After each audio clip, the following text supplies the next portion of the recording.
మమ్మల్ని మిక్కిలిగా ప్రేమించిన మా ప్రియా పరలోకపు తండ్రి, నీ ఘనమైన అత్యున్నతమైన నామానికి వందనాలు, స్తుతి స్తోత్రములు తండ్రి. గడిచిన కాలమంతయు గడిచిన దినములన్నీ మమ్మల్ని కాచి కాపాడి మా యొక్క జీవితంలో తండ్రి మరొక శ్రేష్టమైన ఈ ప్రభు దినాన్ని మాకు అనుగ్రహించినందుకు ఇదిగో నీ కుమారుడు మా రక్షకుడు ప్రభు అయినటువంటి యేసు క్రీస్తు ద్వారా మీ కృతజ్ఞతలు చెల్లిస్తూ ఉన్నాము తండ్రి. ఇప్పటి వరకు అయా మేమందరము కలిసి తండ్రి ఆయా ఆత్మతోనూ సత్యంతోనూ నిన్ను ఆరాధిస్తూ ఉంటుండగా మమ్మల్ని అందరినీ కూడా దీవించి ఆశీర్వదించి బలపరచండి.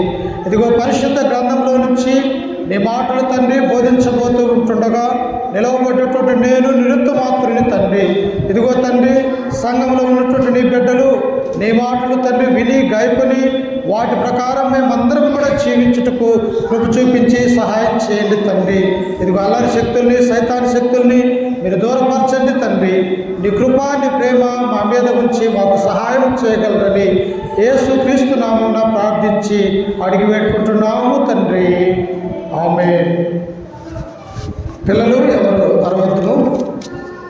క్రీస్తునందు ప్రేమైనటువంటి దేవుని బిడ్డలారా, దేవుడు మన యొక్క జీవితంలో 6 రోజుల పాటు మరి ఈ వారమంతయు కూడా దేవుడు కాచి కాపాడి మనకు నూతనమైనటువంటి రోజు దేవుడు మనకు అనుగ్రహించినందుకు ఈ మంచి రోజున సంఘంగా సమకూడుకొని మనమందరం కూడా దేవుడు ఆరోగ్యాన్ని ఆయుష్ని అనుగ్రహించినందుకు ఎల్లప్పుడూ కూడా మనం దేవునికి కృతజ్ఞతలు చెల్లించాలి ప్రియులారా.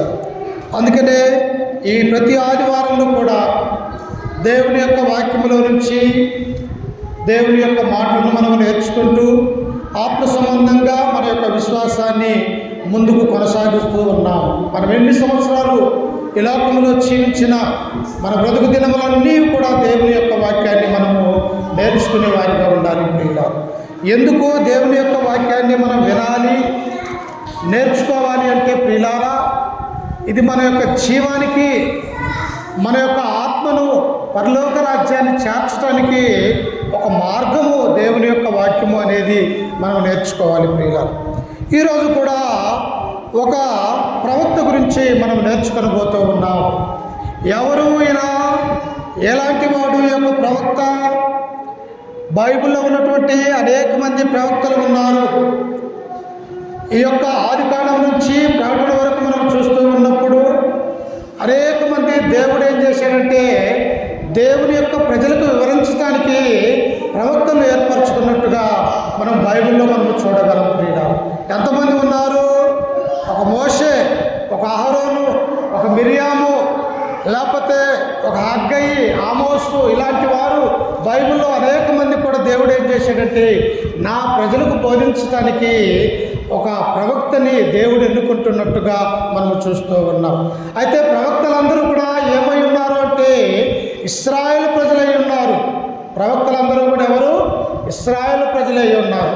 కానీ ఈ యొక్క మధ్యాహ్నకాల సమయంలో మనం చూడబోయే ప్రవక్త ఇతడు ఇశ్రాయేలుడు కాదు, అన్యుడు దేవుడు ఏర్పరచుకోవడం అనేది చాలా గొప్ప విషయం ప్రియుల.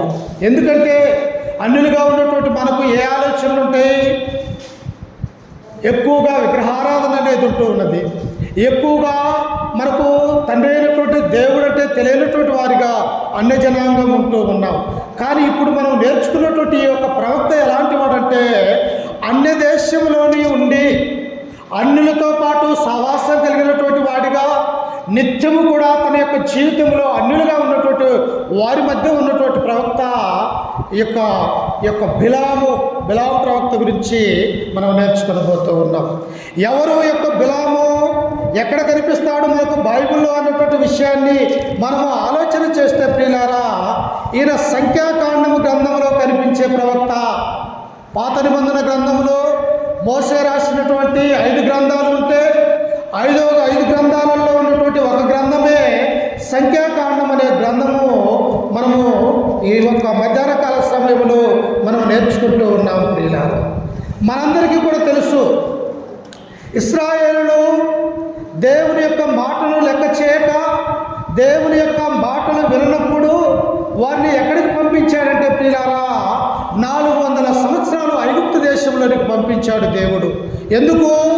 నా మాట వినక, నా యొక్క మాట ప్రకారం ప్రకారం మీరు ప్రవర్తించటం లేదు కాబట్టి ఇదిగో 400 సంవత్సరాలు ఐగుప్తు దేశంలో బానిసత్వంలోనికి దేవుడు వారిని పంపించేసినట్టుగా బైబిల్లో మనము చూడగలం ప్రియుల. ఎన్ని సంవత్సరాలు? 400 సంవత్సరాలు. ఎందుకు? దేవుని యొక్క మాట విన్నందుకు ప్రియులారా, విన్నందుకు వారిని పంపించాడు. అయితే దేవుడు ఇప్పుడు జ్ఞాపకం చేసుకుంటూ ఉన్నాడు. ఎవరిని? 400 సంవత్సరాలు ఇశ్రాయేలు ప్రజలు బానిసత్వంలో నుండి బానిసలుగా ఆ యొక్క ఐగుప్తీయులకు ఎల్లవేళలా కష్టపడి పనిచేస్తూ ఇటుకలలో మట్టిలలో వారి యొక్క ఆ యొక్క కోటలు కట్టుకుంటూ విస్తారమైనటువంటి పరివారం వల్ల వారు ఏం చేశారంటే వారి యొక్క మనస్సు కృంగిపోయినది ప్రియులారా. మనిషి ఎప్పుడు కృంగిపోతాడు?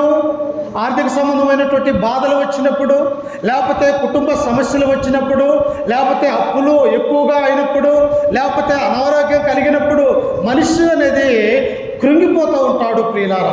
అలాగే ఇశ్రాయేలు ప్రజలు కూడా ఆ యొక్క బానిసత్వం పనులు, మట్టి పనులు, ఇటుకల పనులు చేయలేక వారు మూలుగుతూ దేవునికి మొరపెడుతూ ఉన్నారు ప్రియులారా. మనము కూడా అన్నీ బాగున్నప్పుడు, అంతా సరిగా ఉన్నప్పుడు మనము దేవుణ్ణి లెక్క చేయనటువంటి వారిగా ఉంటాం. ఒక చిన్న రోగం వస్తే, లేకపోతే చిన్న బాధ అనేది మన యొక్క మనసులో ఏదైతే అప్పుడు దేవుడు మనకు గుర్తుకొస్తూ ఉంటాడు. అలాగనే ఇశ్రాయేలు యొక్క ప్రజలు కూడా అన్నీ బాగున్నప్పుడు దేవుణ్ణి మర్చిపోయారు, కానీ వారికి కష్టము వేదన పడ్డప్పుడు వారు మూలుగుతూ ఉన్నారు ప్రియులారా. ఆ మూలుగుతూ ఉన్నప్పుడు దేవుడు ఏం చేశాడంటే వారి మరణం ఆలకించాడు. మనకున్నటువంటి మన బిడ్డలు ఒక వారం 2 వారాల వారితో మాట్లాడకుండా ఉంటాం. ఎందుకు? వారు సరైనటువంటి మార్గంలోనికి వస్తారేమో అని. అలాగనే తండ్రి అయినటువంటి దేవుడు కూడా ఇశ్రాయేలు యొక్క బాధను, ఆ మూలుగును విని ఇదిగో ఐగుప్తు దేశం అనేటువంటి ఆ దేశంలో నుంచి మిమ్మల్ని నేను బయటికి విడిపిస్తూ ఉన్నానని చెప్పేసి వారికి ఒక ప్రవక్తని దేవుడు ఎన్నుకున్నాడు ప్రియులారు. ఎవరైనా? మోసే ప్రవక్త. ఈ ప్రవక్త ద్వారా ఎన్నుకొని వారిని అరణ్య మార్గంలో కూడా నడిపిస్తూ ఉన్నాడు. ఎందుకు? కానాను దేశం అనేది మీకు నేను ఇవ్వబోతూ ఉన్నాను. మీరు పడ్డటువంటి ఆ కష్టానికి, మీరు పడ్డటువంటి ఆ వేదనకి మీరు నా యొక్క బిడ్డలై ఉన్నారు కనుక నేను మీకు మంచి స్వాస్థ్యాన్ని అనుగ్రహించబోతూ ఉన్నానని ఇశ్రాయేలు యొక్క ప్రజల్ని నడిపించే నాయకుడిగా మోసేని ఎన్నుకునే దేవుడు వారిని ఆ ఐగుప్తు దేశంలో నుంచి కానాను దేశానికి వెళ్తూ ఉన్నారు ప్రియులారా. ఇప్పుడు వారు ఎక్కడ ఉన్నారు అంటే ఆ మార్గమధ్యంలో ఉంటూ ఉన్నారు. మార్గమధ్యంలో ఉంటూ ఉన్నారు. వారు ఎంతమంది ఉన్నారు? కనీసం మనకు బైబిల్లో 6 లక్షల మంది ఉన్నారని వ్రాయబడ్డారు, కానీ ఇంచుమించు వారు ఎంతమంది అంటే 32 లక్షల మంది ఉండొచ్చు అని ఆ యొక్క చరిత్రకారులు చెబుతున్నటువంటి మాటలు ప్రియులారా. ఎలా ఉంటారు? 400 మంది ప్రజలే ఎల్లారెడ్డిపల్లె గ్రామం అయితే మరి 32 లక్షల మంది జనం అంటే వారికి ఎంత స్థలం కావాలి? తినడానికి ఎలాంటి ఆహారం కావాలి? వారు త్రాగటానికి ఎన్ని నీళ్ళు అవసరమై ఉన్నది అన్నటువంటి విషయాన్ని ఒకసారి ఆలోచన చేయండి. అయితే ఎన్ని లక్షల మంది అయినా కానీ నడిపించటానికి వాళ్ళకి ఎవరు తోడుగా ఉన్నాడంటే దేవుడు తోడుగా ఉన్నాడు. ఉదయం లేచిన దగ్గర నుంచి వాళ్ళు వండుకోవాల్సినటువంటి ఆహారాన్ని వండుకోవాల్సిన పని లేదు. వారు ఎక్కడికో వెళ్ళి బోరు నీళ్లు తీసుకుని త్రాగవలసినటువంటి అవసరం లేదు ప్రియులారా. ఎందుకు అంటే వారికి ఉదయాన్నే లేచేసరికి పరలోకంలో నుండి దేవుడు వారికి మన్నాననేది అనుగ్రహించాడు. అంటే వారి ముందే ఆహారం అనేది ఉంటూ ఉన్నది. ఆ యొక్క ఆహారాన్ని తినుకుంటూ వారికి నీళ్లు కావాలంటే బండతో మోసే మాట్లాడితే ఆ బండలలో నుంచి నీళ్లు ఉబుకు జలంలాగా వారికి పారుతూ ఉన్నప్పుడు వారు త్రాగేవారుగా ఉంటూ ఉన్నారు. అందుకనే దేవుడు అంటాడు జీవజలాన్ని నేను మీకు ఇస్తూ ఉన్నానని. అయితే ఇన్ని సంవత్సరాలు జరిగిపోతూ ఉన్నాయి. ఐగుప్తు దేశంలో నుంచి కానాను దేశం చేరడానికి 40 రోజుల ప్రయాణం సరిపోయింది ప్రియులారా. ఎన్ని రోజులంట? ఐగుప్తు దేశంలో నుంచి కానాను దేశం ప్రయాణించడానికి 40 దినాలు ఇశ్రాయేలుకు సరిపోతూ ఉన్నది. కానీ అరణ్య మార్గంలో వీరు చేసినటువంటి దేవుని మీద సనిగినటువంటి ఆ సనుగులకు దేవుడంటే లెక్క చేయక, దేవుడంటే భయపడక వారి ఇష్టానుసారంగా అరణ్యంలో జీవిస్తూ ఉన్నప్పుడు వారికి ఎన్ని సంవత్సరాలు ఆ కానాను దేశము పట్టిందంటే ప్రియులారా 40 సంవత్సరాలు పట్టినది ప్రియులారా. చూసారా?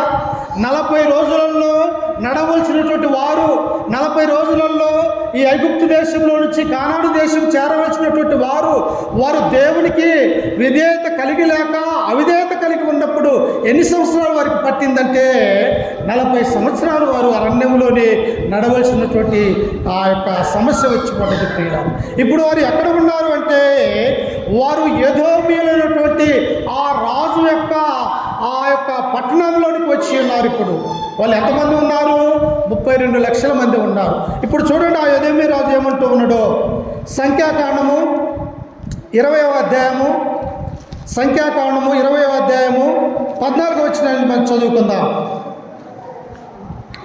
మోషే కాదేశు నుండి ఏదోము రాజు నొద్దకు దూతలను పంపి, నీ సహోదరుడుగు ఇశ్రాయేలు అడుగునిదేమనగా, మాకు వచ్చిన కష్టము యావత్తును నీకు తెలిసినది. చూసారా, ఆ మోషే చెబుతూ ఉన్నాడు. ఎవరి దగ్గరికి వెళ్ళాడు? ఎదోమీయుల రాజు దగ్గరికి వెళ్ళి పంపిస్తూ ఉన్నాడు మనుషుల్ని. అయ్యా, ఇదిగో నీ తమ్ముడి సంతానమైనటువంటి అనగా యాకోబు సంతానమైనటువంటి మేము 400 సంవత్సరాలు ఐగుప్తు దేశంలో ఎన్ని కష్టాలు పడ్డామో, ఎంత మరణాన్ని అనుభవించామో, ఇదిగో అన్నగా నీ యొక్క వంశానికి నీకు తెలుసు అని చెప్పేసి వారి యొక్క కష్టము ఎదోము రాజుకు తెలియపరుచుకుంటూ ఉన్నారు ప్రియులారా. ఎదోమీయులంటే ఎవరు? ఏశావు సంతతి వారు. యాకోబు అనగా ఇశ్రాయేలు యొక్క సంతతి వారు. వీరిరువురు కూడా అన్నదమ్ముల పిల్లలుగా ఉన్నారు కనుక తన అన్నకు తనకు తమ్ముడుగా ఉన్నటువంటి ఇశ్రాయేలు జనాంగము వారి యొక్క కష్టము ఎదోమీయులకు తెలియపరుస్తూ ఉన్నారు. అప్పుడు ఏమంటూ ఉన్నాడో చూడండి ఆయన, మాకు వచ్చిన కష్టము యావత్తును నీకు తెలిసినది. మా పితరులు ఐగుప్తుకు వెళ్ళిరి, మేము చాలా దినములు ఐగుప్తులో నివసించితిమి. ఐగుప్తీయులు మమ్మును మా పితరులను శ్రమ పెట్టిరి. అయ్యా, మీరు బాగానే ఉన్నారు అన్నగా, ఏశావు సంతతిగా దేవుడు మీకు ఉన్నతమైనటువంటి ఆ స్థలాల్ని అనుగ్రహించి ఉన్నాడు. కానీ మేమైతే అలాగూ లేమయ్యా. మా యొక్క కష్టము, మాకున్నటువంటి ఆ బాధ, మా పితరులు ఐగుప్తు దేశంలో 400 సంవత్సరాలు ఎన్నో బాధలు అనుభవించి ఉన్నారు. మేము ఇప్పుడే అరణ్య మార్గంలోనికి, ఇదిగో మీ యొక్క దేశంలోనికి మేము ఎంటర్ అవుతూ ఉన్నాము అని చెప్పేసి ఈ యొక్క మోసే ఏం చేశాడంటే ఒక ఉత్తరం రాసి ఆ ఎదోము రాజుకు పంపించాడు ప్రియులారా. ఇక ఏం చేయాలి? ఎదోము రాజు వారిని పంపించాలి వాస్తవంగా. ఎందుకు? 400 సంవత్సరాలు కష్టపడి శ్రమపడి అనేక బాధలు అనుభవించి వారు మార్గమధ్యంలో ఆ కానాను దేశం దాటాలంటే ఈ యొక్క ఎదోము రాజు యొక్క దేశంలోనికి దాటి వెళితే తప్ప ఆ దేశం రాదు ప్రియులారా. కానీ ఎదోము రాజు అంటూ ఉన్నాడు చూడండి ఆ కింద వచనంలో 16వ వచనంలో, మేము యెహోవాకు మొరపెట్టగా ఆయన మా మొర విని దూతను పంపి ఐగుప్తులో నుండి మమ్మను రప్పించెను. ఇదిగో మేము నీ పొలిమేరల యందు కాదేశు పట్టణంలో ఉన్నాము. మమ్మను నీ దేశమునకు దాటిపోనిమ్ము.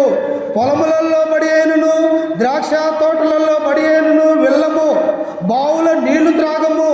రాజమార్గమున నడిచిపోదము.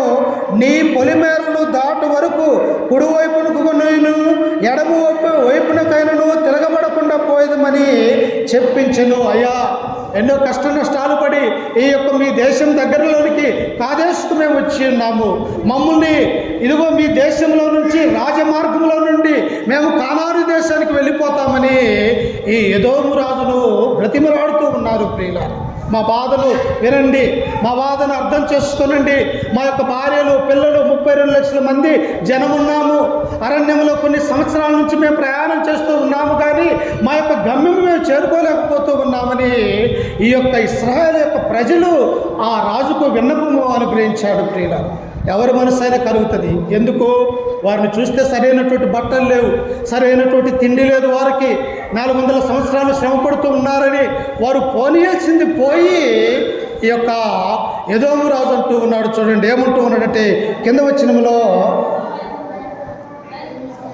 18వ వచనంలో చూడండి ఒకసారి. ఎదోమీయులు, నీవు నా దేశంలో బడి వెళ్ళకూడదు. నేను ఖడ్గముతో నీకు ఎదురుగా వచ్చేదను సుమయని అతనితో చెప్పగా,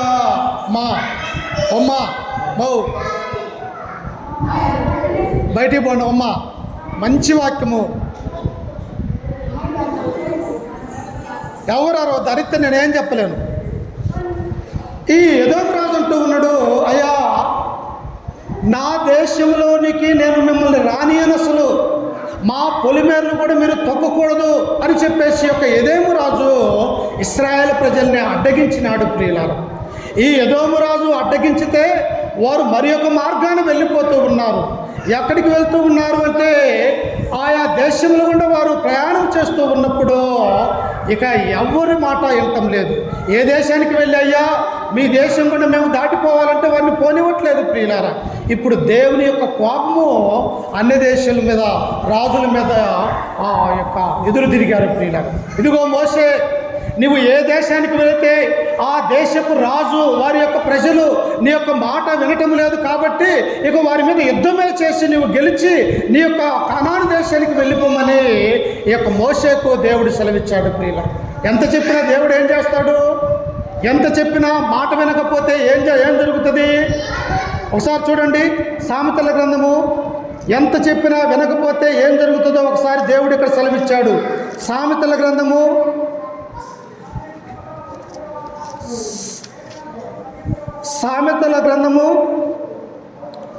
28వ అధ్యాయం 1వ వచనంలో ఉంటుంది చూడండి.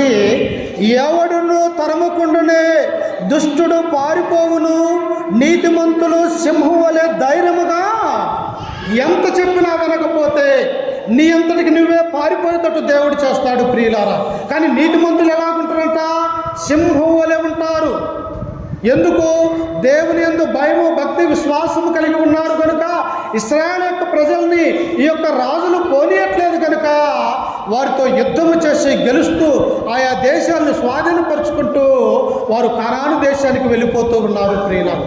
మనము కూడా మన యొక్క ఇశ్రాయేలు ప్రజలు ఎలాగైతే యుద్ధాలు చేసి దేవుని యొక్క మాట విని ఆయా దేశాల గుండా వారు ప్రయాణమై వెళ్ళిపోతూ ఉన్నారో మన యొక్క క్రైస్తవ యొక్క జీవితంలో కూడా అనేకమైనటువంటి శ్రమలు, ఎదుర్పోట్లు మనకు కూడా వస్తాయి ప్రియులారా. రావా? అనేక విషయాలలో వస్తాయి. సాతాను అనేక విధాలుగా మనల్ని బాధ పెట్టాలని చూస్తాడు. మనము కూడా ఏం చేయాలంటే ఇశ్రాయేలు ప్రజలు ఎలాగైతే దాటుకుంటూ వెళ్తూ ఉన్నారో మనము కూడా దాటుకుంటూ దేవుని యొక్క దగ్గరికి రావాలని దేవుడు కోరుకుంటూ ఉన్నాడు. అయితే ప్రియులారా, ఇక్కడ మోయాబు రాజు ఇక్కడ ఉన్నాడు. మనకి సంఖ్యాకాండంలో 22వ అధ్యాయంలో మనము చూస్తూ ఉన్నప్పుడు ఇక్కడ మోయాబు రాజు కూడా ఈ యొక్క ఇశ్రాయేలు ప్రజలను చూసి భయపడుతూ ఉన్నాడు ప్రియులారా. ఎలా భయపడుతూ ఉన్నాడంట? వీరు యుద్ధం చేస్తూ గెలుస్తూ వారి యొక్క పట్టణాలను స్వాధీనం చేసుకుంటూ వారు కనాను దేశం ప్రయాణమై వెళ్తూ ఉన్నారు. ఇదంతా కూడా ఆ పొరుగునున్నటువంటి మోయాబీయులు, మిద్యానీయులు చూస్తూ ఉన్నారు. అప్పుడు వీరికి ఒక భయం కలిగినది ప్రియులారా. అయ్యో, ఇశ్రాయేలు ప్రజలు సామాన్యమైనటువంటి ప్రజలు కాదే, పరలోకమందున్నటువంటి దేవుడే వారి పక్షాన ఉండి వారికి యుద్ధాన్ని నేర్పిస్తూ ఉన్నాడే, మనము తట్టుకుంటామా? మన యొక్క దేశంలోనికి 32 లక్షల మంది జనం వస్తాయని చెప్పేసి ఈ యొక్క మోయాబు రాజు ఒక కుయుక్తమైనటువంటి ఆలోచన చేశాడు ప్రియులారా. ఏం చేస్తారు? ఇద్దరు బలాఢ్యులుంటే ఒకరు ఎదురుగా తలపడతారు, కానీ అవతల ఉన్నటువంటి వాడు బలాఢ్యుడు కాకపోతే కుయుక్తి ఆలోచన చేస్తారు ప్రియులారా. ఎలాగైనా బుద్ధి బలంతో కొట్టాలా, ఎలాగైనా ఆ ఇశ్రాయేలు ప్రజల్ని నాశనం చేయాలన్నటువంటి ఆలోచన ఈ యొక్క మోయాబు రాజుకు కలిగినది. అందుకు చూడండి సంఖ్యాకాండము 22వ అధ్యాయము, సంఖ్యాకాండము 22వ అధ్యాయము మొదటి నుంచి చదువుకుందాం. తరువాత ఇశ్రాయేలు సాగి యెరికోకు ఎదురుగా యోర్దాను తీరమునున్న మోయాబు మైదానములలో దిగిరి. సిప్పోరు కుమారుడైన బాలాకు ఇశ్రాయేలీలు అమోరీలకు చేసినదంతయు చూసెను. జనము విస్తారముగా నుండందున మోయాబీలు వారిని చూసి మిక్కిలి భయపడిరి. చూశారా? ఎవరిని చూస్తాడు? ఒక దుష్టుడు నీతిమంతుని చూస్తే భయం కలుగుతుంది ప్రియులారా. అపవాదికి ఎవరికి భయపడతారు? దేవుడికి భయపడతాడు అపవాది. అలాగనే క్రైస్తవులకు ఎవరు భయపడతారు? క్రైస్తవులు కానటువంటి వారు భయపడతారు ప్రియులారా. అయ్యో, వీళ్ళు క్రైస్తవులే, వీళ్ళు నీతిమంతులే, వీరి యొక్క మాట, వీరి యొక్క ఆలోచన, వీరి పద్ధతులు దేవుడు ఎలాగైతే ఉన్నాడో అలాగనే వీరు ఉంటారని దుష్టులు భయపడతారు. అలాగనే మోయాబీలు రాజైనటువంటి యొక్క బాలాకు ఇశ్రాయేలు యొక్క ప్రజలు చూసినప్పుడు తమ హృదయంలో భయం కలిగినది ప్రియులారా. అయ్యో, ఈ ప్రజలు ఇంత బలాఢ్యముగా ఎలా ఉన్నారు?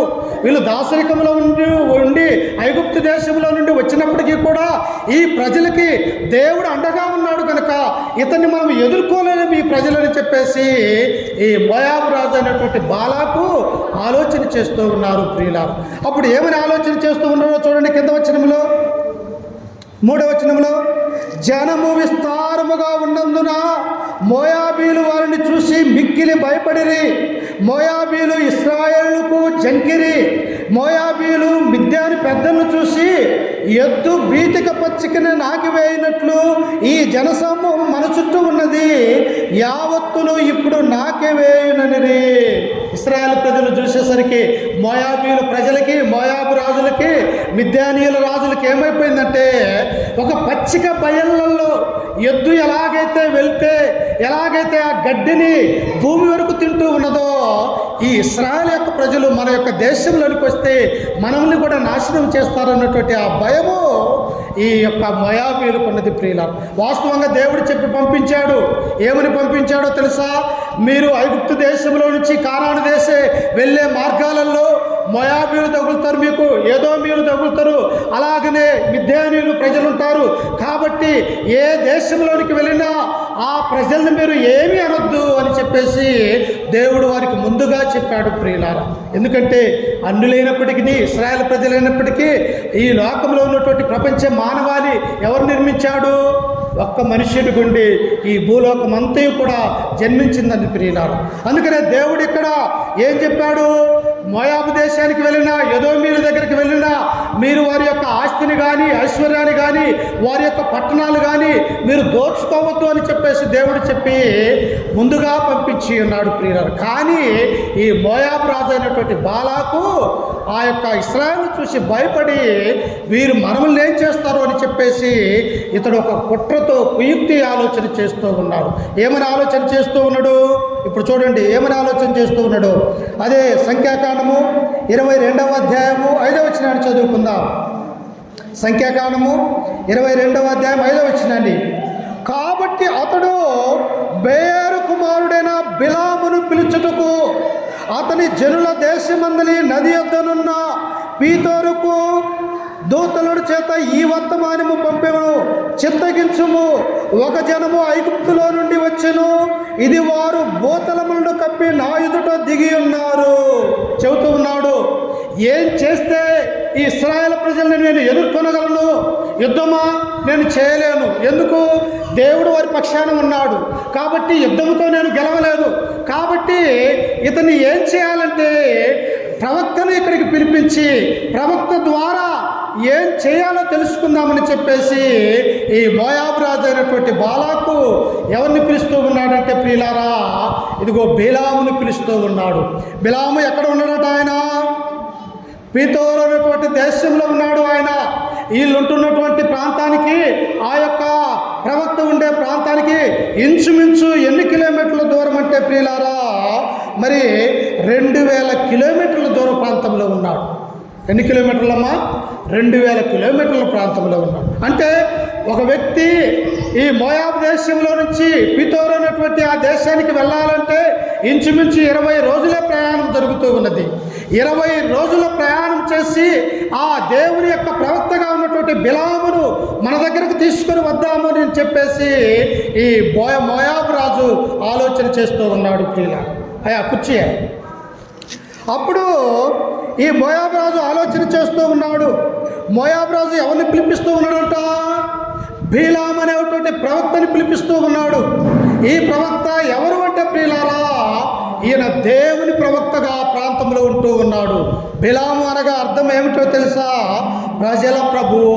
ప్రజలకు బాధ వచ్చినప్పుడు, ప్రజలకు ఇబ్బంది వచ్చినప్పుడు, ప్రజల రోగాలు పోవాలంటే, ఆ కుటుంబంలో సమస్యలు పోవాలంటే ఇప్పుడు ఎవరి దగ్గరకు వస్తూ ఉన్నారంటే పేతోరులో ఉన్నటువంటి బిలాము దగ్గరికి ప్రజలందరూ కూడా ఆయన దగ్గరకు వస్తూ ఉన్నారు. ప్రియులారా, ఎందుకు వస్తూ ఉన్నారు? ఇతడు దేవుని యొక్క ప్రవక్తగా ఉన్నాడు. ఇతను చెప్పినటువంటి మాట ప్రతి ఒక్కటి కూడా జరుగుతుంది. ఇతని దగ్గరికి వెళ్ళిపోతే మన యొక్క కుటుంబం బాగుంటుంది. ఇతని దగ్గరికి వెళితే మనకున్నటువంటి అనారోగ్యం పోతుంది.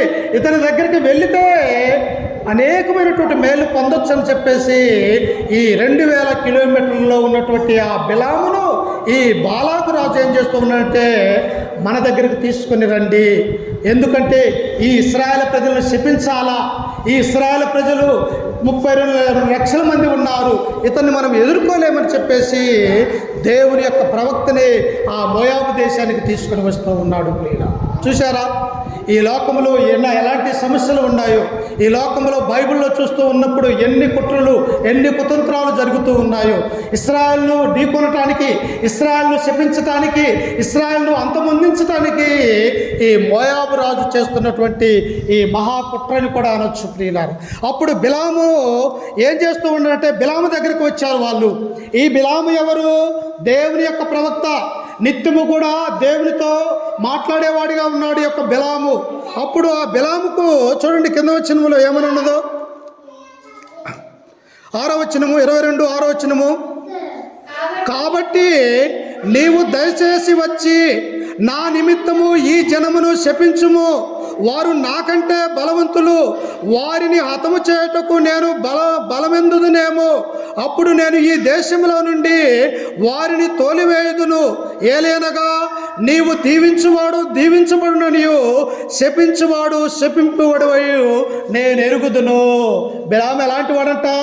ఒక వ్యక్తిని శపిస్తే అతను అక్కడే మరణిస్తాడు, ఒక వ్యక్తిని దీవిస్తే ఆ దీవెన తరతరాలు ఉంటుంది ప్రియులు. అంటే దేవుని యొక్క ప్రవక్త ఎలాంటి వాడో తెలుసా? దేవుని నమ్ముకున్నటువంటి బిడ్డలు కూడా ఎవరైనా బాధ పెడితే, ఎవరైనా వేదన చెందితే ఆ వ్యక్తి ఒక్కసారిగా శపిస్తే ఆ కుటుంబమే నాశనం అయిపోతుంది ప్రియులు. దేవుడు ఏమన్నాడు తెలుసా? ఇద్దరిద్దరిని పంపిస్తూ యేసుక్రీస్తు వారు, మీరు ఏ పట్టణంలోనికైతే వెళ్తారో ఆ పట్టణంలో మిమ్మల్ని ఎవరినైనా కూడా చేర్చుకొని పోతే ఆ పట్టణ గవిని దగ్గరకు వచ్చి మీ పాద దులిపివేసి రండి, ఆ పట్టణాన్ని నేను నాశనం చేస్తానని చెప్పేసి యేసుక్రీస్తు వారు కూడా చెప్పాడు ప్రియులు. అందుకే ఇక్కడ బిలాము ఎలాంటి వాడంట? ఒక వ్యక్తిని దూషిస్తే శపిస్తే శపింపబడతాడు, ఒక వ్యక్తిని దీవిస్తే దీవించబడతాడు. అంటే ఒక గొప్ప ప్రవక్త బిలాము అని ఇక్కడ మనం చూస్తూ ఉన్నాం ప్రియులారా. అందుకే దేవుని నమ్ముకున్నటువంటి బిడ్డలు కూడా దేవుడు ఎలాంటి బలవంతుడిగా ఉంటాడో ఆయన నమ్ముకున్నటువంటి క్రైస్తవులు కూడా ఎలాంటి వారంటే బలవంతులుగా ఉంటూ ఉన్నారు ప్రియులారా. చూశారా, దేవుడు ఎంత బలవంతుడుగా అయితే తన బిడ్డలు కూడా అట్టి బలవంతులుగానే ఉంటున్నట్టుగా మనము చూడగలుగుతూ ఉన్నాం. అందుకే బిలాము ఎలాంటి వాడైనా దేవుని యొక్క ప్రవక్తగా ఉన్నాడు, దేవుని యొక్క మాటను ఇతరులకు చెప్పేవాడిగా ఉన్నాడు, దేవుడు ఏది చెబితే అది మాత్రమే చేసేవాడిగా ఈ బిలాము ఉంటున్నట్టుగా మనము చూస్తూ ఉన్నాం ప్రియులారా. అందుకే ఇంకా మనము చూస్తూ ఉన్నప్పుడు దేవుని యొక్క ఆలోచన ప్రకారం ఎలా ఉన్నది అంటే ఆ కింద వచనంలో చూడండి ఒకసారి, ఆయన ఎలా ఉన్నాడో 7వ వచనంలో. కాబట్టి మోయాబు పెద్దలను మిద్యాను పెద్దలను సోద సొమ్మును చేతపట్టుకొని బిలామునొద్దకు వచ్చి బాలాకు మాటలను అతనితో చెప్పగా, అయ్యా మా మోయాబు రాజు అయినటువంటి బాలాకు, నువ్వు ఎవరిని శపిస్తే వారు శపింపబడతారంట, ఎవరిని దీవిస్తే నువ్వు వారు దీవించబడతారంట. కావున మేము ఒక సొమ్ము చేత పట్టుకొని నీ దగ్గరకు మా యొక్క రాజు పంపించాడయ్యా, మరి నీవు మా దగ్గరకు రావాలా? ఎందుకు రావాలా? ఇశ్రాయేలు ప్రజలు మా మధ్యలో దిగి ఉన్నారు, వారిని శపించటానికి నీవు మా రాజు నీ దగ్గరకు పంపించాడని ఒక అధికారులు పంపించాడు ప్రియులారా. క్రైస్తవుడు దేనికి లొంగుతాడో తెలుసా? మూడింటికి లొంగుతాడు ప్రియులారా. ఒకటి డబ్బుకు, రెండవ దానికి అధికారమునకు, 3 స్త్రీకి. ఈ 3 క్రైస్తవులు లొంగిపోతాడు ప్రియులారా. అందుకనే ఇక్కడ దేవుని యొక్క ప్రవక్త లొంగటానికి, దేవుని యొక్క ప్రవక్తగా ఉన్న బిలామును లొంగ తీసుకోవటానికి ఆ బాలాకు ఏం చేశాడంటే కొంతమంది అధికారులు వారి దగ్గరకు పంపించి సోద సొమ్ము అనగా వెండి బంగారాన్ని తీసుకొని ఆ బిలాము దగ్గరికి వెళ్ళిపోయారు ప్రియులారా. అప్పుడు ఎవరికైనా ఆశ ఉంటుంది కదమ్మా, బంగారం అన్నా ఏంటన్నా మీ ఇస్తానంటే ఎవరికైనా ఆశ కలుగుతూ ఉంటుంది. ఇప్పుడు బిలాము ఏమంటూ ఉన్నాడు ఒకసారి చూడండి కింద వచనంలో 7వ వచనంలో 8 నుంచి చదువుకుందాం. అతడు వారిని చూసి, ఈ రాత్రి ఇక్కడనే ఉండుడి, యెహోవా నాకు సెలవిచ్చిన మాటలను నేను తిరిగి వచ్చి మీతో చెప్పుదునెను. అప్పుడు మోయాబు అధికారులు బిలామునొద్ద బస చేసిరి. అప్పుడు బిలామునొద్దకు వచ్చి, నీ యొద్దనున్న ఈ మనుష్యులు ఎవరిని అడగగా. ఇప్పుడు దేవుడే మాట్లాడుతున్నాడు ప్రియులారా. మోయాబు ప్రజలు బిలాము దగ్గర వచ్చారు. బిలాముతో నిత్యం ఎవరు మాట్లాడుతున్నారు? దేవుడు మాట్లాడుతూ ఉన్నారు. ఈ బిలాము ఏమన్నాడు? ఈ రాత్రి కాల సమయంలో మీరు ఇక్కడే ఉండండి, నా ఇంట్లోనే ఉండండి. ఎందుకు? వారి దగ్గర ధనం ఉంది కదా, వారి దగ్గర బంగారము వెండి అనేది ఉన్నది కదా, దాన్ని ఎలాగైనా పొందుకోవాలన్నటువంటి ఆశ బిలాములో ఉన్నది ప్రియులారా. అందుకే ఈ యొక్క మోయా ప్రజలతో అంటూ ఉన్నాడు, ఈ రాత్రి వేళ సమయంలో ఇక్కడే ఉండండి, ఒకవేళ దేవుడు నాతో మాట్లాడితే ఆయన ఏం చెప్పాడో మీకు చెబుతాను కనుక ఈ రాత్రి ఇక్కడే బస చేసి పండుకొనని ఈ బిలాము చెబుతూ ఉన్నాడు ప్రియులారా. చూశారా, ఎప్పుడైతే ధనము వెండి బంగారము ఆ బిలాము దగ్గరకు వచ్చినదో తన మనస్సు కొద్దిగా చలించిపోయినది ప్రియులారా. అందుకని ఇక్కడ కింద వచనంలో ఇంకా చదువుకుంటే ఆయన ఎలా ఉంటాడు, ఈ రాత్రి ఇక్కడనే ఉండండి అన్నాడు. 9వ వచనంలో చూడండి, దేవుడు బిలాము వద్దకు వచ్చి నీ వద్దనున్న ఈ మనుషులు ఎవరని అడగగా, దేవుడికి తెలియదా అమ్మా? మోయాబు దేశంలో నుంచి ఆ పేతోరు అనేటువంటి దేశానికి వచ్చినటువంటి ప్రజలు ఎవరో తెలియదా? తెలుసు.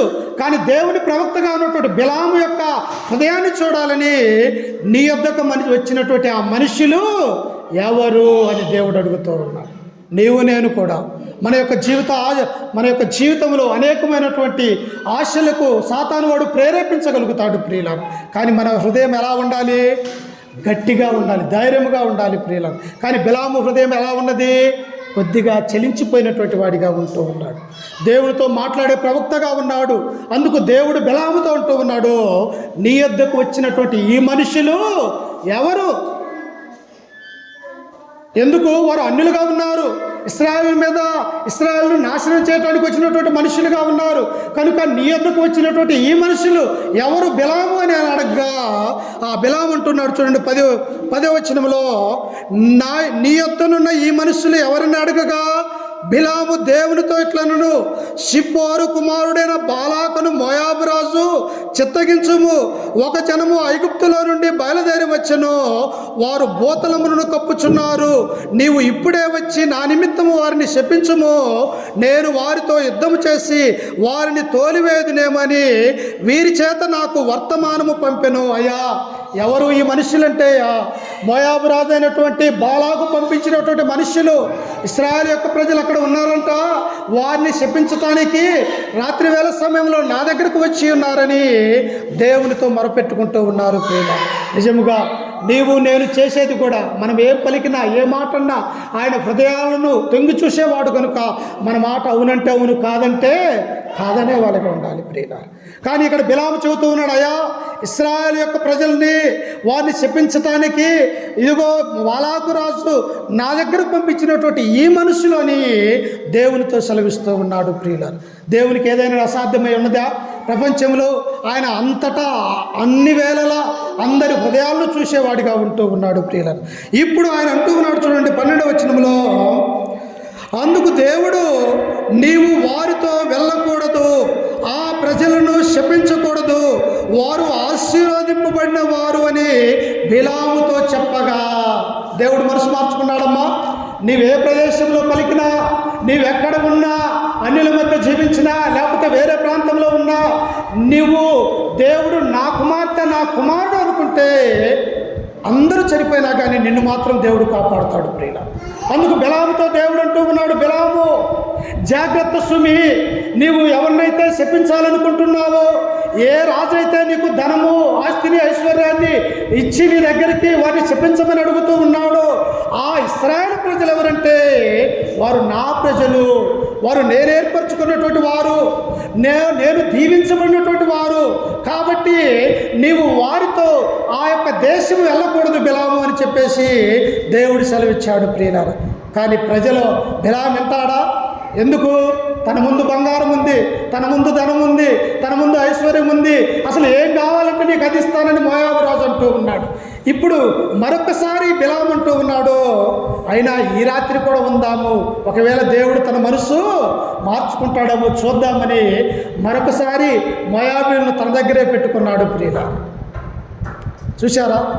మనము కూడా క్రైస్తవులో ఉన్నటువంటి మనము కూడా అనేకమైనటువంటి ఇతరులు దేవుని యొద్ద నుండి తొలగించిపోయే అనేక మాటలు మనకు చెబుతారు, కానీ మనం వాటి జోలి పోకూడదు ప్రియుల.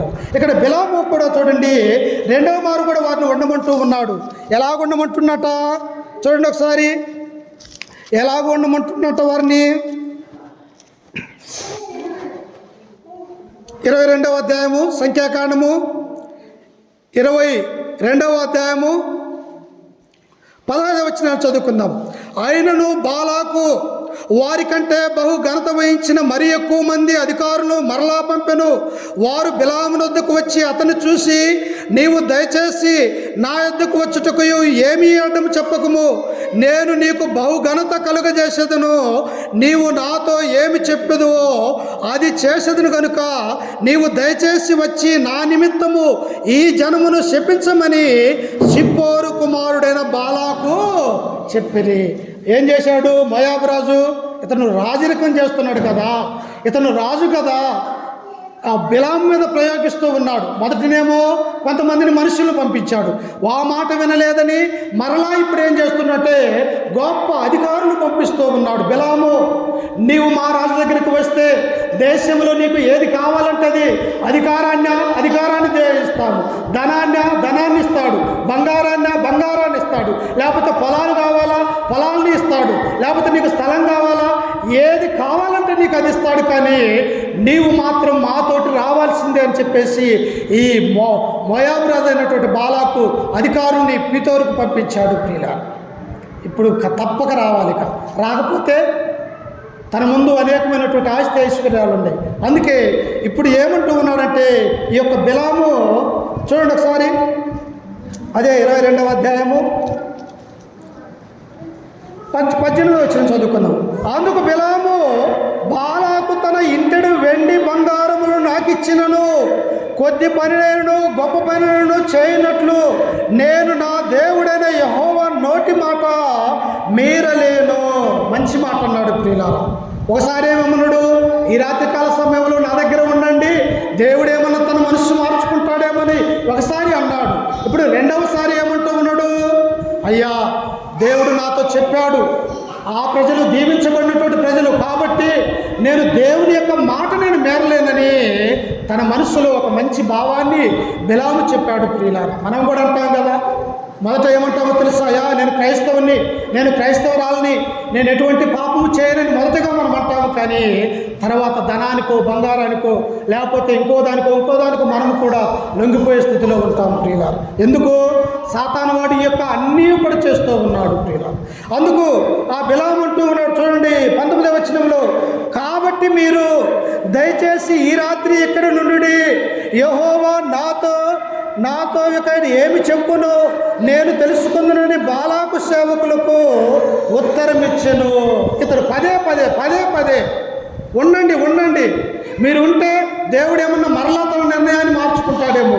ఒకవేళ ఈ రాత్రి వేళ సమయంలో మరలా నేను దేవుడితో మాట్లాడతా, ఆయన మనసు ఏమైనా మార్చుకుంటే నేను మీతో వస్తాను అని చెప్పేసి ఇక బిలాము పదే అంటూ ఉన్నాడు.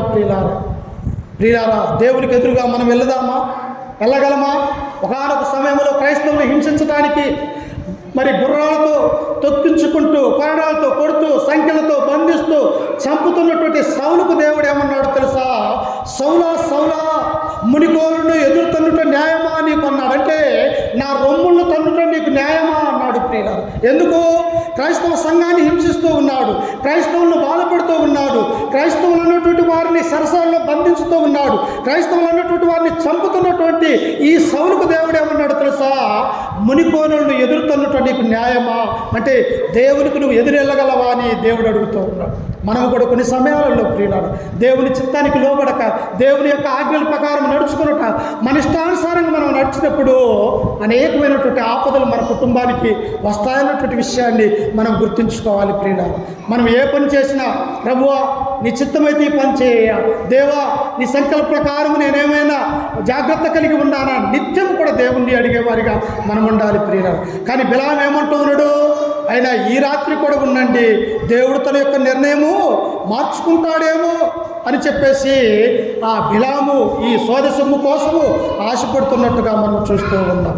అయితే దేవుడు ఎలాంటి వాడు ఒకసారి చూడండి, ఆయన ఎలాంటి వాడు ఒకసారి చూడండి. అదే సంఖ్యాకాండము 23వ అధ్యాయము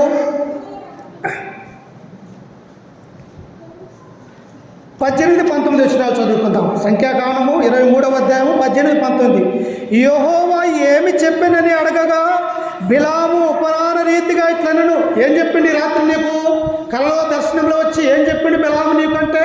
బిలాము అంటూ ఉన్నాడు, బాలాకు లేచి వినుము, సిప్పోరు కుమారుడా చెవియొగ్గి నా మాట ఆలకించుము, దేవుడు అబద్ధమాడుటకు ఆయన మానవుడు కాడు. ఎలాంటి వాడంటే దేవుడు? ఆయన అబద్ధమాడటానికి, ఇచ్చిన మాట తప్పబడటానికి ఆయన మనిషి కాదు. ఆయన ఈ భూలోకాన్ని, మానవుల్ని, సమస్త సృష్టిని నిర్మించినటువంటి గొప్ప దేవుడు కనుక ఆయన ఒక్కసారి వద్దు అన్నదంటే అక్కడ పోకూడదు ప్రియులారా. ఏమైతుంది? పోతే ఆజ్ఞ అతిక్రమమై పాపము, పాపం పరిపక్వమై మరణానికి ఉంటుంది ప్రియుల. ఏమన్నది ఏదైనా తోటలో? ఈ ఏదైనా తోటలో ఉన్నటువంటి ప్రతి వృక్ష ఫలాన్ని నువ్వు నిర్భయముగా తినవచ్చు, కానీ మంచి చెడ్డ తెలివినిచ్చే ఆ వృక్ష ఫలాన్ని నువ్వు తినకూడదు అంటే వీళ్ళేం చేశారు ప్రియులారా? ఏదైతే దేవుడు తినవద్దనిదని చెప్పాడో వెంటనే ఆ పండు తినటానికి సాతాను వారి యొక్క హృదయంలో శోధించినట్టుగా మనం చూస్తూ ఉన్నాం. కూర్చుంటాడు ఆ కుర్చీ. అందుకనే ఇక్కడ దేవుడు అంటూ ఉన్నాడు, బిలాము నీవు వారితోటి వెళ్ళవద్దు. వారు నువ్వు ఎందుకు వెళ్ళవద్దంటే, వారు నా ప్రజలు, ఇశ్రాయేలు ప్రజలు, నేను దీవించినటువంటి వారు. వారు ఎన్నో సంవత్సరాల నుంచి ఐగుప్తు దేశంలో బానిసత్వముగా ఉంటే వారిని విడిపించి ఈ దేశాలు కూడా కనాను దేశానికి నేను తీసుకుని వెళ్తూ ఉంటే నీవు వారిని శపించటానికి వెళ్ళవద్దు అంటే ప్రియులారా, ఈ బిలాము వినలేదు ప్రియులారా. వింటావా? మంచి మాటలు చెప్పే మాటలు ఎవరైనా వింటారమ్మా? అదే చెడు చెప్పే మాటలు వినమంటే బోలెడు వింటారు ప్రియులారు, కానీ మంచి చెప్పే మాటలు ఎవరు కూడా వినరు ప్రియులారు. దేవుని మందిరానికి రమ్మంటే ఎవరైనా వస్తారా? రారు.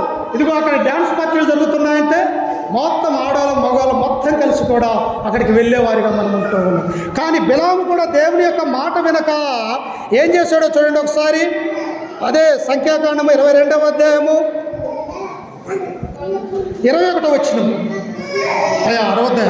21 సంఖ్యాకాండము 22వ అధ్యాయం 21.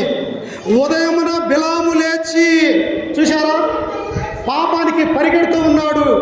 ఈ తన యొక్క కాళ్ళు, తన యొక్క చేతులు, తన యొక్క హృదయము అక్కడికి వెళ్ళిపోవాలి, త్వరగా బాలాకు ఇచ్చే బహుమానాలు పొందాలి నేను అని చెప్పేసి ఈ బిలాము ఏం చేస్తూ ఉన్నాడంటే, రోజు 9 గంటలకు లేస్తే ఇప్పుడు 5 గంటలకే లేచాడు ప్రియుల. రోజు 9 గంటలకు లేచేవాడు నిద్ర, కానీ ఇప్పుడు బిలాము ఎన్ని గంటలకు లేచాడు? 5 గంటలకే లేచాడు. ఎందుకు?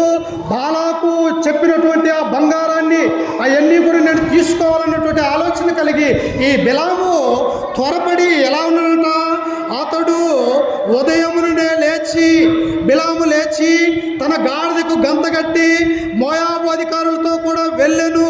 అతడు వెళ్ళుచుండగా దేవుని కోపము రగులుకొనెను. చూశారా? మనం అనుకుంటాం దేవుడేమన్నా చూస్తున్నాడా నేను చేసే పాపాన్ని, లేకపోతే దేవుడేమన్నా చూస్తున్నాడా నేను అనే మాటల్ని, లేకపోతే దేవుడేమన్నా చూస్తున్నాడా నేను చేసే ఆ యొక్క కుట్రలకని మానవులుగా మనం అనుకుంటామేమో ప్రియులారా. ఈ యొక్క గాడిదలకు గంతగట్టి బిలాము ఉదయాన్నే లేచి ఆ యొక్క మోయాబు దేశానికి ప్రయాణమే వెళ్తూ ఉన్నప్పుడు ఇప్పుడు ఏమైపోయాడు? దేవుని యొక్క కోపము ఆ బిలాము మీదకి వచ్చింది ప్రియుల. మరి మన మీదకి వస్తే మనం తట్టుకోగలమా? మన మీదకి వస్తే ఆయన యొక్క శాపం మనం తట్టుకోగలమా? ఆయన యొక్క శాపము, ఆయన యొక్క ఉగ్రత ఎలాంటిదో తెలుసా?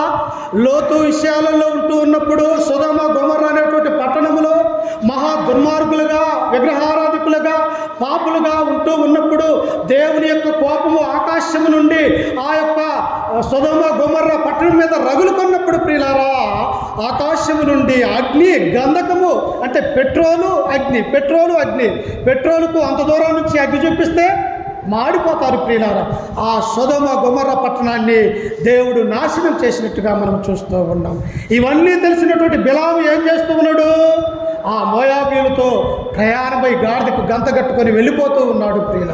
ఆ వెళ్ళిపోతూ ఉన్నప్పుడు ఏం జరిగిందో చూడండి కింద వచనంలో. త్వరగా ముగిస్తాను. అతడు వెళ్ళుచుండగా దేవుని కోపము రగులుకొనెను. యెహోవా దూత అతనికి విరోధి త్రోవలో నిలుచును. అతడు తన గాడిద ఎక్కి పోవుచుండగా అతని పనివారు ఇద్దరు అతనితో కూడా ఉండిరి. యెహోవా దూత ఖడ్గము దూసి చేత పట్టుకొని త్రోవలో నిలిచిండుట ఆ గాడిద చూసెను. ఎవరు చూశారంట ప్రియులారా?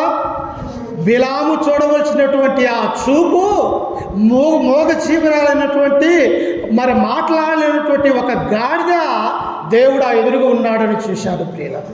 మన యొక్క హృదయం కూడా మోసకపోయి పాపం చేసినట్టయితే దేవుని యొక్క కోపం మన మీద కూడా రగులుకుంటుంది ప్రియులారా. బిలాము గాడిద ఎక్కి ఆ గాడిద మీద కూర్చొని వెళ్ళిపోతూ ఉన్నాడు తన పరివారాలతో. ఆ బాలాకు చెప్పాడు, బాలాకిచ్చే ఆ బంగారం వెండి నేను దాచుకోవాలన్నటువంటి ఆలోచన కలిగి ప్రయాణం వెళ్తూ ఉన్నప్పుడు దేవుని దూత మార్గ మధ్యంలో కత్తి పట్టుకొని అక్కడ ఉంటూ ఉన్నప్పుడు గాడిద చూసి ఆగినది ప్రియులారా. మనిషి ఆగాలి వాస్తవంగా. అందుకనే పాపం చేయటానికి మనం పరుగులెత్తకూడదు ప్రియులారా. ఎందుకు? ధనము సమస్త కీడులకు మూలమని దేవుడు అంటూ ఉన్నాడు. మనము ధనము ఆశిస్తే మన ఆత్మ నాశనం అయిపోతూ ఉన్నది. 33 సంవత్సరాలు క్రీస్తుతో బ్రతికినటువంటి జీవించినటువంటి స్నేహితుడిగా ఉన్నటువంటి ఇస్కరియోతు యొక్క దేని విషయంలో తప్పిపోయాడు? తన దగ్గర ఉన్నటువంటి ఆ డబ్బు సంచిని ఉన్నందుకు, అలాగనే 30 వెండి నాణెములకు క్రీస్తు నమ్మినందుకు అతను తన ప్రాణాన్ని, తన యొక్క ఆత్మను కోల్పోయినట్టుగా మనం చూస్తూ ఉన్నాం. ఈ బిలాము కూడా దేవుని ప్రవక్తగా ఉన్నాడు, కానీ దేన్ని ఆశిస్తూ ఉన్నాడు? బాలాకి ఇచ్చే బహుమానాలను ఆశిస్తూ ఉన్నాడు ప్రియులారా. ఆశించి ఏం చేస్తూ ఉన్నాడు? వెళ్ళిపోతూ ఉన్నాడు. అవి తీసుకోవాలా, వెళ్ళాలా, ఇశ్రాయేలు ప్రజలను శపించాలని ఈ ఆలోచన కలిగి వెళ్తూ ఉన్నప్పుడు ప్రియులారా చూడండి, కింద వచనంలో 24వ వచనంలో, యెహోవా దూత ఇరుప్రక్కలను గోడలకు గల ద్రాక్ష తోటల సందులో నిలిచెను. గాడిద యెహోవా దూతను చూసి గోడ మీద పడి బిలాము కాలును గోడకు అదిమెను గనుక అతడు దాన్ని మరలా కొట్టెను. ఎందుకు పోవట్లేదు ఈ గాడిద అని ఇతనికి బుద్ధి రావాలి బిలాముకి. మాటికి కొరడాలతో కొడుతున్నా కానీ గాడిద ముందుకు జరగట్లేదు. ఎందుకు? త్రోవలో యెహోవా దూత కత్తి పట్టుకొని ఉన్నది. ముందుకు పోతే బిలాము చనిపోతాడు, బిలాము ఎక్కిన గాడిద చనిపోతుంది ప్రియులారా. కానీ ఈ బిలాము కన్నులు దేని మీద ఉన్నాయి? ఆ బంగారం మీదనే, ధనం మీదనే ఉన్నాయి, కానీ దేవుని యొక్క దూత మీద లేదు. ఇప్పుడు ఈ గాడిద ఏం చేసిందంటే ఇటు ముందుకు పోలేదు, వెనక్కి పోలేదు. వెనక్కి వస్తేనేమో కొడుతున్నాడు, ముందుకు పోదామంటే దేవుని యొక్క దూత ఉన్నది. ఈ గాడిద ఎక్కినటువంటి బిలామును ఏం చేసిందంటే గోడకు దోసింది ప్రియులారా. వెంటనే ఆ బిలాము కాలు ఇరిగిపోయింది. మరి కాలు దెబ్బతగిలింది కదా, వెనక్కన్నా వెళ్ళిపోదాం కదా అని అనుకోవాలి కదా బిలాము. కాదు, నేను ముందుకే వెళ్ళాలని తీర్మానం చేసుకుని ఉంటూ ఉన్నాడు. అప్పుడు చూడండి, ఇంకా చూడండి, కింద వచనంలో 25వ వచనంలో 26 చదువుకున్నాము. యెహోవా దూత ముందు వెళ్ళు కుడికైనను ఎడమకైనను తిరుగుటకు దారి లేని ఇరుకు చోటును నిలవగా గాడిద యెహోవా దూతను చూసి బిలాముతో కూడా క్రింద కూలబడిన గనుక బిలాము కోపము నుండి తన చేతి కర్రతో గాడిదను కొట్టెను. మాటిమాటికి నోరు లేనటువంటి ఈ గాడిదని ఈ ప్రవక్త అయినటువంటి బిలాము ఏం చేస్తున్నట్టే, ఎందుకు నువ్వు ముందుకు పోవట్లేదు, ఎందుకు నా ప్రయాణం ముందుకు కొనసాగట్లేదని చెప్పేసి మాటికి కొడుతూ ఉన్నాడు ప్రియులారా. నోరు లేని జీవం ఏం చేస్తుంది? ఇక అంతే కూలబడిపోయింది కింద. అప్పుడు బిలాము కింద పడ్డాడు, గాడిద కింద పడది. ఇప్పుడు ఏం చేయాలి? బిలాము నీతిమంతుడై ఉంటే, బిలాము దేవుని యొక్క ప్రవక్తగా ఉన్నట్టయితే వెనుకకు మరలాలి కదా. దేవుడు వద్దన్నటువంటి పనిని చేయకూడదు కదా దేవుని యొక్క ప్రవక్తగా. కానీ బిలాము ఏకాడికి ముందుకు వెళ్ళాలి, ముందుకు పోవాలన్నటువంటి ఆలోచన కలిగి ఉన్నాడు. ఇప్పుడు స్వయంగా దేవుడే మాట్లాడుతూ ఉన్నాడు. ఏమంటూ ఉన్నాడో చూడండి, కింద వచనంలో 28వ వచనంలో, అప్పుడు యెహోవా ఆ గాడిదకు వాక్కునిచ్చెను గనుక అది, నీవు నన్ను ముమ్మారు కొట్టితివి, నేను నిన్నేమి చేసితనని బిలాముతో మొట్టమొదటిసారి ఒక జీవానికి ఏం చేసినట్టు దేవుడు, నోరు లేనటువంటి జంతువుకి ఏం చేసినట్టు దేవుడు మాట్లాడే శక్తినిచ్చాడు ప్రియుల. దేవుడు ఈలేడా? ఎవరితో నేను మాట్లాడించాడు? నోరు లేనటువంటి వారికి నోరునిచ్చే దేవుడు, బలహీన పడ్డటువంటి చేతులకు బలాన్ని ఇచ్చే దేవుడు, ఇదిగో ఎంతో చనిపోతామని తెలిసినటువంటి వారికి జీవాన్ని ఆయుష్ని పొడిగిచ్చే మన దేవుడు ప్రియులారా. ఇక్కడ దేవుడు ఏం చేశాడంటే బిలాముతో మాట్లాడటానికి దేవుడికి ఇష్టం లేదు. ఎందుకు? దేవుని యొక్క ఆజ్ఞ అతిక్రమించి ముందుకు వెళ్ళిపోతూ ఉన్నాడు. కాబట్టి ఇప్పుడు మాట్లాడే వాక్కు ఎవరికి ఇచ్చాడు? ఆ గాడిదకి ఇచ్చాడు ప్రియులారా. ఇప్పుడు గాడిద అడుగుతుంది బిలామును, ఎందుకు నీవు నన్ను కొట్టినవు? చూసారా? ఎందుకు నువ్వు నన్ను ముమ్మారు కొట్టితివి? నేనేం చేశాను నీకు? ఎప్పుడైనా నీకు అన్యాయం చేశానా? నీవు ఎక్కడికి వెళ్ళాలన్నా, ఎన్ని వేల కిలోమీటర్లు వెళ్ళాలన్నా నా భుజాల మీద, నా వీపుల మీద కూర్చొని నిన్ను నేను నడిపించేదానిగా ఉన్నాను కనుక నీవు నన్ను ఇప్పుడు ఎందుకు నన్ను కొట్టినావని చెప్పేసి ఒక గాడిద ప్రవక్తను అడుగుతూ ఉన్నది ప్రియుల. ఒకవేళ నిన్ను నన్ను అడిగితే, నీవెందుకు ఈ విగ్రహారాధన చేశావు, నీవెందుకు ఈ వ్యభిచారం చేశావు, నీవెందుకు ఈ దొంగతనం చేశావు, నీవెందుకు పాప పనులు చేశావు, నీవెందుకు ఇలాంటి కుట్రలు చేశావని మన వాళ్ళని అడిగితే మనం ఏం చెప్పగలం ప్రియుల? అందుకే దేవుని మాట అవునంటే అవును, కాదంటే కాదన్నట్టు ఉండాలి ప్రియులారా. దేవుని యొక్క వాక్కును మనం అతిక్రమించి ఎక్కడికి కూడా వెళ్ళేవాడిగా ఉండకూడదు ప్రియులారా. ఎందుకు? బిలాము వద్దన్నటువంటి పని చేస్తూ ఉన్నాడు. ఎందుకు చేస్తూ ఉన్నాడంటే ఆ ధనాన్ని, ఆ అధికారాన్ని, ఆ బంగారాన్ని ఆశించి ఈయన బయలుదేరుతూ ఉన్నాడు. కానీ గాడిద దేవుని స్వరం అన్నది, కానీ మనిషి ఏమైపోయాడు? మనిషి ఏమో గాడిదైపోయాడు, గాడిద వచ్చేసి మనిషి అయిపోయాడు. అంటే మానవుని యొక్క హృదయము, అందుకనే ఇర్మియా ప్రవక్త అంటాడు, హృదయము అన్నిటికంటే మోసకరమైనది, అది బహు ఘోరమైన వ్యాధి గలది, దాన్ని నివారించగలవాడు ఎవడంటాడు. నీ హృదయంలో ఉన్నటువంటి ఆలోచన ఎవరు కనిపెట్టగలరు? నేను కనిపెట్టలేను. నీవు నా హృదయాన్ని కనిపెట్టగలడు. కానీ మన హృదయాన్ని కనిపెట్టే దేవుడు ఎవరు? మనం నిర్మించినటువంటి ఆ దేవుడు ప్రియులారా. ఇప్పుడు బిలాము ఏం చేస్తూ ఉన్నాడంటే తన మార్గాన తిరిగి వెళ్ళిపోయాడు ప్రియులారా. వెళ్ళాడు. ఆ వెళ్ళిన తర్వాత మోయాబు దేశంలో ఏం జరిగిందన్నది సమయం ఉంటే వచ్చే వారంలో మీ అందరికీ కూడా ఈ బిలాము చరిత్ర ఒక 10 ప్రసంగాలు చేయొచ్చు ప్రియులారా. ఇప్పటి వరకు మనం ఎక్కడికి వచ్చాము? ఆ పేతోరు దేశంలో నుంచి ప్రయాణమై వెళ్తున్నటువంటి బిలామును మనం చూశాం. గాడిద కూర్చొని దేవుని యొక్క మాటగా, తన మాటగా మాట్లాడినది, నన్ను ఎందుకు కొట్టావని. ఆ తర్వాత ఏం జరిగిందన్నది వచ్చే వారంలో ప్రభు చిత్తమైతే మీ అందరికీ కూడా బోధించడానికి సిద్ధంగా ఉన్నా. సమయం ఇప్పటికే మరి ఆరాధన టైం అయితే ఉన్నది. ఈ యొక్క ప్రభు దినాలు కూడి వచ్చిన సంఘ పరిశుద్ధులకి వాక్యం ద్వారా హెచ్చరిస్తూ, ఈ మాటను నన్ను నేను కూడా హెచ్చరిక చేసుకుంటూ